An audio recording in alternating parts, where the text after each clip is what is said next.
ہم امام حسین کے نام پر رو بھی لیتے ہیں، امام حسین کے نام پر ماتم بھی کر لیتے ہیں، امام حسین کے نام پر لنگر بھی کھا لیتے ہیں، لیکن کوئی کام جو امام حسین نے کیا وہ کرنے کے لیے تیار نہیں ہے۔ کیوں؟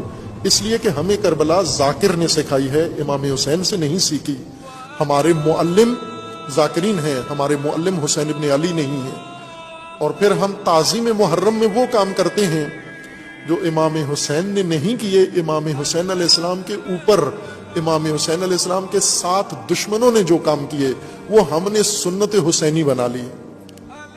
وہ ایک ایک چیز ہم نے باقاعدہ ترتیب کے ساتھ اس کو کربلا کی اور محرم کی رسمیں بنا لیا ہے۔ کیوں؟ کہ امام حسین علیہ السلام کے ساتھ یہ کچھ ہوا۔ آگ لگائی گئی خیموں کو، ہم آگ جلا کے اس میں کودتے ہیں۔ یہ تو آگ امام حسین نے نہیں لگائی، یہ تو بیبیوں نے آگ نہیں لگائی، یہ تو آل رسول نے نہیں لگائی، دشمنوں نے آگ لگائی خیموں کو۔ امام حسین پہ خنجر چلے، امام حسین پہ تلواریں چلی، امام حسین پہ نیزے چلے، تو یہ تو نیزے اور تلواریں یہ امام حسین کی سنت نہیں ہے۔ جو امام حسین نے کیا وہ کر کے دکھاؤ، حسینی بنو، پہلا قدم اٹھاؤ، انکار کرو، اپنے زمانے کے یزید کا انکار کرو، معاہدہ نہ کرو اس کے ساتھ، اطاعت نہ کرو اس کی طاغوت کی، ووٹ نہ دو اپنے زمانے کے یزید کو،